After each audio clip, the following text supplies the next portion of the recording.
ଜଗନ୍ନାଥ। ସମସ୍ତଙ୍କୁ ନମସ୍କାର।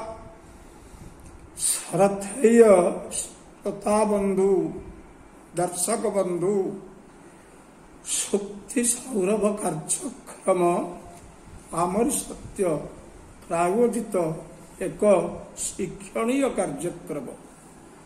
ସେହି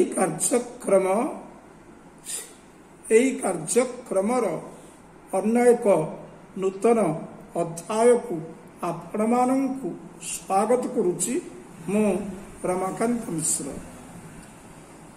ପ୍ରିୟ ଦର୍ଶକ ବନ୍ଧୁ, ଏହି କାର୍ଯ୍ୟକ୍ରମ ମାଧ୍ୟମରେ ଆମ୍ଭେମାନେ ବିଭିନ୍ନ ଶକ୍ତି ସମ୍ବଳିତ ନୀତିବାଣୀ ସଂସ୍କୃତ ସାହିତ୍ୟରୁ ସଂଗ୍ରହ କରି ଆପଣମାନଙ୍କ ଆଗରେ ଉପସ୍ଥାପନ କରୁଛୁ। ଆଜି ଏହି ଶକ୍ତି ସୌରଭ ମାଧ୍ୟମରେ ଆମେ ଏପରି ଏକ ନୀତି ଶ୍ଲୋକ ଶୁଣିବା ଯେ ଜଗତରେ ସବୁଠାରୁ ବଡ଼ କ୍ଷତି କୋଉଟା? ଜଗତରେ ସବୁଠାରୁ ବଡ଼ କ୍ଷତି କୋଉଟା? କିଏ କହୁଛି ଧନ କ୍ଷତି, ଜନ କ୍ଷତି, କୁସମ୍ପତ୍ତିର କ୍ଷତି ବା ଅନ୍ୟାନ୍ୟ କିଛି କ୍ଷତି। ଏ ଯାବତୀୟ କ୍ଷତି ଭିତରେ ସବୁଠାରୁ ବଡ଼ କ୍ଷତି କୋଉଟାକୁ? ସେଇ କଥା এই ଶକ୍ତି ସୌରଭରେ ଆଜି ମୁଁ ଗୋଟିଏ ଶ୍ଲୋକ ପାଠ କରୁଛି। ନୀତିଶାସ୍ତ୍ର କହେ, ଆୟୁଷ କ୍ଷଣ ଏକୋପି ন লভ্য স্বর্ণকোটিকৈ সচন্নিরর্থকং নিথ খানুহানি স্থতোধিকা। ସବୁଠାରୁ ବଡ଼ କ୍ଷତି ହେଉଛି ଆୟୁଷ କ୍ଷତି। ଆୟୁଷ କ୍ଷତି ଜଗତରେ ସବୁଠାରୁ ବଡ଼ କ୍ଷତି। ଆୟୁଷ ଆଗରେ ଧନ, ଜନ, ସମ୍ପତ୍ତି, ସ୍ଥାବର ଅସ୍ଥାବର ଯାହା କିଛି ଅଛି ଆୟୁଷ ନିକଟରେ ତୁଚ୍ଛ। କାହିଁକି? ଆମେ ଆୟୁଷ ଟିକକ ରକ୍ଷା କରିବା ପାଇଁ ଆମର ଯାବତୀୟ ସମ୍ପତ୍ତିକୁ ଆମେ ବିକ୍ରୟ ମଧ୍ୟ କରିଦେଇଥାଉ। ଧନ ସମ୍ପତ୍ତି, ଘର ଦ୍ୱାର, ସୁନା ରୂପା, ଘରେ ଯାହା ଅଛି ସବୁକୁ ବିକ୍ରୟ କରି ନିଜ ଆୟୁଷକୁ ବା ଆୟୁଷକୁ ଧାରଣ କରିଥିବା ଶରୀରକୁ ବଞ୍ଚାଇବା ପାଇଁ ଆମେ ସତତ ଚେଷ୍ଟା କରିଥାଉ। ତେଣୁ ବିଚାର କରନ୍ତୁ, ସବୁ ଆୟୁଷକୁ ଆଉ 5 ବର୍ଷ କି 10 ବର୍ଷ ଏପରିକି ବର୍ଷେ ମଧ୍ୟ ବଞ୍ଚାଇବା ପାଇଁ ଆମେ ବିପୁଳ ବ୍ୟୟ କରିଥାଉ। ସେ ଆୟୁଷଟା ଆମ ପକ୍ଷରେ କେତେ ମୂଲ୍ୟବାନ, ଏଇଟାକୁ ଆପଣ ଚିନ୍ତା କରନ୍ତୁ।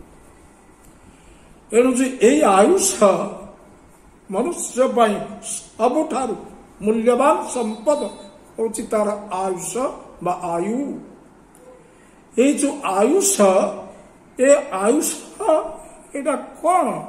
ଆମର ଜନ୍ମ ଠାରୁ ମୃତ୍ୟୁ ପର୍ଯ୍ୟନ୍ତ ଯେଉଁ ବୟସ, ସେ ବୟସଟା ହେଉଛି ଆମର ଆୟୁଷ। ଯେତିକି ବର୍ଷ ଆମର ବୟସ ଆମେ ବଞ୍ଚିବା, ଜନ୍ମଠାରୁ ମୃତ୍ୟୁ ପର୍ଯ୍ୟନ୍ତ ଆମ ଜୀବନର ସୌଦୈର୍ଘ୍ୟତା, କାଳର ସୌଦୈର୍ଘ୍ୟତା, ସେଇଟା ହେଉଛି ଦୈର୍ଘ୍ୟ, ସେଇଟା ହେଉଛି ଆମର ଆୟୁଷ।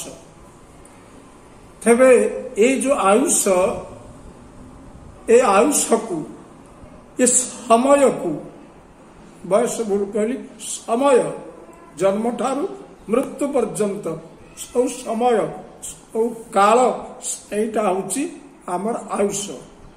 ଏଇ ଯୋଉ ସମୟର ଯଦି ଆମେ ପ୍ରତିଟି ମୁହୂର୍ତ୍ତକୁ ସଦୁପଯୋଗ କରୁଛେ, ସମୟକୁ ଯଦି ଉଚିତ କାର୍ଯ୍ୟରେ ଲଗାଇ ଆମେ ସମୟ ଅତିବାହିତ କରୁଛେ ବା ସମୟକୁ ଅତିବାହିତ କରୁଛେ, ତାହେଲେ ଆମ ଆୟୁଷଟା ହେଉଛି ସାର୍ଥକ। ନାହିଁ ଯଦି ସମୟକୁ ଆମେ ଅଯଥା ବା ବୃଥା ନଷ୍ଟ କରୁଛେ ତାହେଲେ ଜାଣି ଜାଣି ଆମେ ଆମ ଆୟୁଷକୁ କ୍ଷତି କରିଦେଉଛେ। ଏ ସମ୍ପର୍କରେ ନୀତିଶାସ୍ତ୍ର ଯେଉଁ ଶ୍ଲୋକଟି ଆବୃତ୍ତି କଲି ସେ ଶ୍ଲୋକ କହୁଛି ଆୟୁଷାଃ କ୍ଷଣ ଏକୋପି ଆୟୁଷର ଗୋଟିଏ କ୍ଷଣ ୟା ମାନେ ଗୋଟିଏ ମୁହୂର୍ତ୍ତ କହିଲେ ହାରାହାରି ଆମ ଆଖି ପତା ପଡ଼ି ଫିଟିବା ପାଇଁ ଯେତିକି ସମୟ ଆବଶ୍ୟକ ତାକୁ ଆମେ କ୍ଷଣ ନିମିଷ ମୁହୂର୍ତ୍ତ ଇତ୍ୟାଦି କହିଥାଉ। ତେବେ ଏତିକି ମାତ୍ର ସମୟ ମାତ୍ର ସେକେଣ୍ଡ 2 ସେକେଣ୍ଡ ସମୟ ଗୋଟେ ସେକେଣ୍ଡ ବି ସମୟ ସୁବର୍ଣ୍ଣ କୋଟି କହି କୋଟିଏ ସୁବର୍ଣ୍ଣ ଗଦେଇ ଦେଲେ ମଧ୍ୟ ଆମେ ଗୋଟିଏ କ୍ଷଣ ଆୟୁଷ ପାଇପାରିବା ନାହିଁ, ଲାଭ ହେଇପାରିବ ନାହିଁ। ଆପଣ ବିଚାର କରନ୍ତୁ,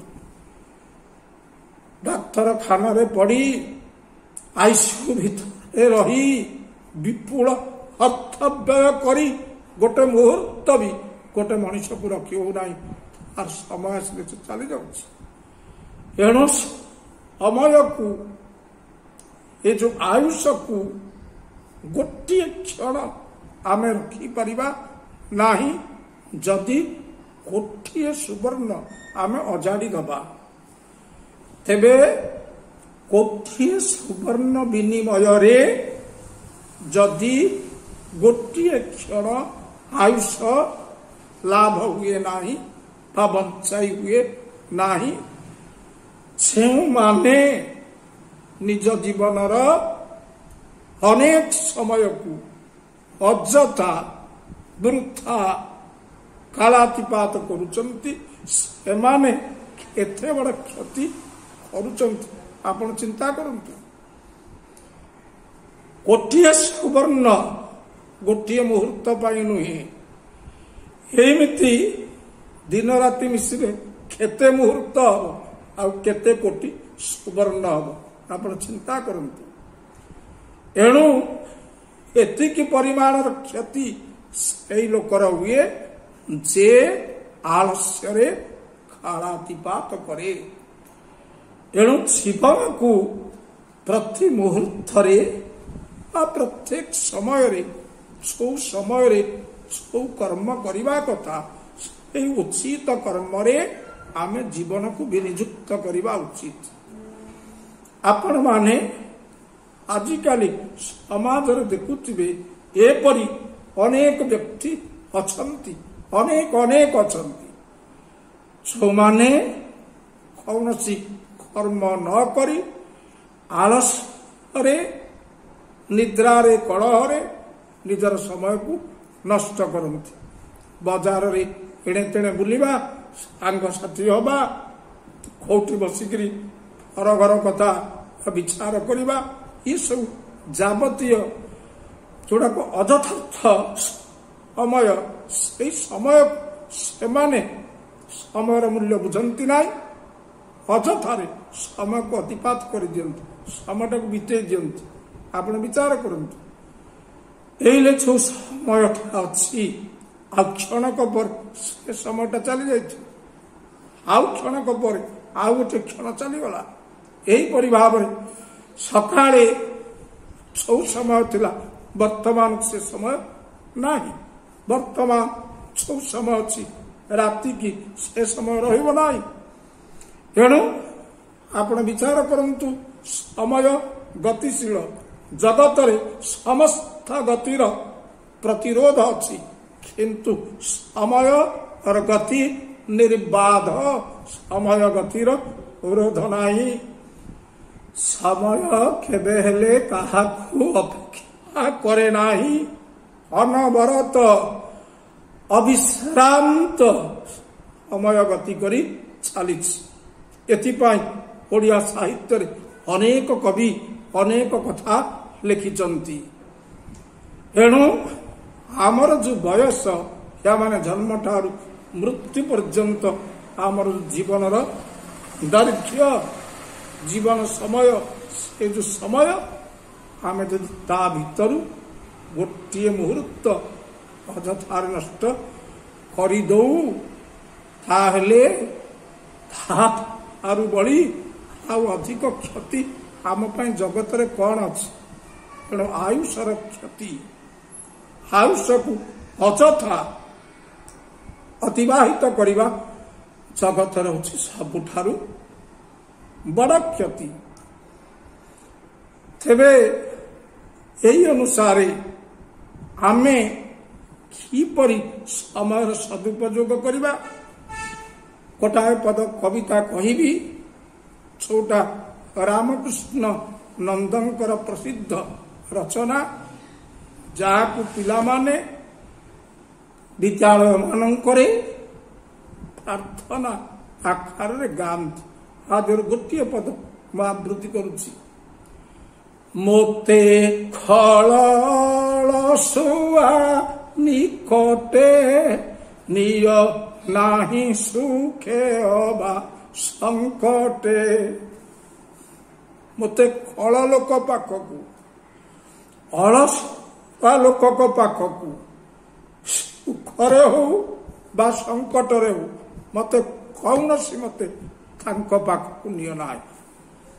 कवि परमेश्वर को जनाउचंती ए प्रभु मो जीवन रे अमे मते एतिकी दब दुष्ट दुर्जन फल एमानक पाखकू नब नाही एवं छौ माने अलसुआ कर्मकुंठ कर्म न करी अजथार समय काटंती बसी बसी से परी अलसुआ लोकंक पाखकू मते नब नाही।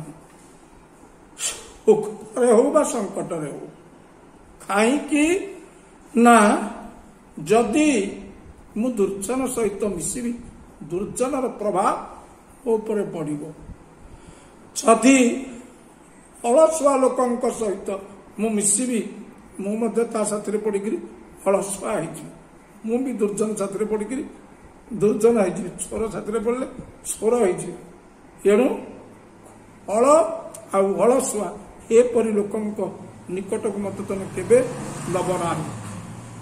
तबे कविंकर एपरी प्रार्थना रे केते मानव और रहीची कर्तव्य बोध से कथा सहजरे अनुमान करा जाए।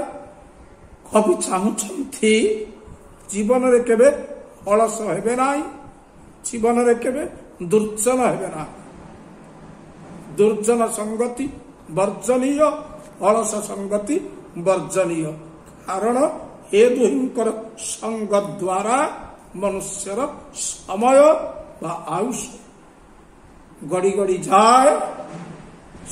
समाज भितरे मनीष एक असामाजिक जीवन परिणत हो जाए एवं निज जीवनटा व्यर्थ कर विधातांकर परम आशीर्वाद ओ मानव जन्म से मानव जन्मटा तार व्यर्थ हो जाए। सुतराम ये मानव जन्म को सार्थक करबा पई जदि इच्छा आले आमे निज आयुषर क्षति करबा ना या माने आम जीवनर जन्म ठारू मृत्यु पर्यंत जो समय और दुर्भाग्य आकु समयटा को आमे उपयुक्त मार्ग आमे विनियुक्त करिबा ताहले हमर मानविकता आसीबो आमे समाज रे जड़े मनुष्य भाव में परिगणित हवा। समय को किमिति आमे उपयुक्त भाव में ताकू अतिवाहित करवा से बाबद गोटे पद उद्धृति मु दौछि भक्त कवि मधुसूदन राव कविता कौन कहते कवि सत्य पथे धर्म पथे खेनी जा मोथे भसा पुराण मोर तब प्रेम स्रोते प्रभु परम शरण ଏ ଜୀବନ ଶ୍ରୀ ଚରଣେ ଖୋଲି ସମର୍ପଣ। ଏଣୁ ଜୀବନକୁ ସତ୍ୟ ପଥରେ ନିଅନ୍ତୁ, ଧର୍ମ ପଥରେ ନିଅନ୍ତୁ, ସତ୍ କର୍ମରେ ନିଅନ୍ତୁ, ଧର୍ମ କର୍ମରେ ନିଅନ୍ତୁ, ନ୍ୟାୟ ମାର୍ଗର ପଥିକ ହୁଅନ୍ତୁ ଏବଂ ସତ୍ୟ ଧର୍ମ ନ୍ୟାୟକୁ ଜୀବନର ଆଧାର କରି ପାଥେୟ କରି ନିଜର କର୍ତ୍ତବ୍ୟ ସମ୍ପାଦନ କରନ୍ତୁ। ସମୟକୁ ଅଯଥା ଅତିବାହିତ କରନ୍ତୁ ନାହିଁ, ଯାହା ହେଉଛି ସବୁଠାରୁ ଜଗତରେ ବଡ଼ କ୍ଷତି। କାରଣ ଗୋଟିଏ ସୁବର୍ଣ୍ଣ ଅଜାଡ଼ି ଦେଲେ ମଧ୍ୟ ଗୋଟିଏ ମୁହୂର୍ତ୍ତ ଆୟୁଷ ଲାଭ ହେଇପାରିବ ନାହିଁ। ଆଜି ଶକ୍ତି ସୌରଭ ଏହି ସୌରଭକୁ ବିତରଣ କରୁଛି। ଆମେମାନେ ଏଥିପ୍ରତି ସତର୍କ ରହିବା, ଅଯଥାରେ ସମୟକୁ ନଷ୍ଟ କରିବା ନାହିଁ। ଏତିକିରେ ଆଜି ଏହି ଅଧ୍ୟାୟର ପରିସମାପ୍ତି କରି ଆପଣମାନଙ୍କୁ ଅପେକ୍ଷା ରହିବା ପାଇଁ କହୁଛି ପରବର୍ତ୍ତୀ ଅଧ୍ୟାୟକୁ। ଯାହା ଦୋଷ ତ୍ରୁଟି ଥିବ ତାକୁ କ୍ଷମା କରିବେ। ଉଦାର ହୃଦୟରେ ସମସ୍ତଙ୍କ ନିକଟରେ କ୍ଷମା ଭିକ୍ଷା କରୁଛି ଏବଂ ଆପଣମାନଙ୍କୁ ପୁଣି ଅନ୍ୟ ଏକ ଅଧ୍ୟାୟରେ ଆପଣମାନଙ୍କ ସହିତ ସାକ୍ଷାତ ହେବ। ଜୟ ଜଗନ୍ନାଥ, ନମସ୍କାର।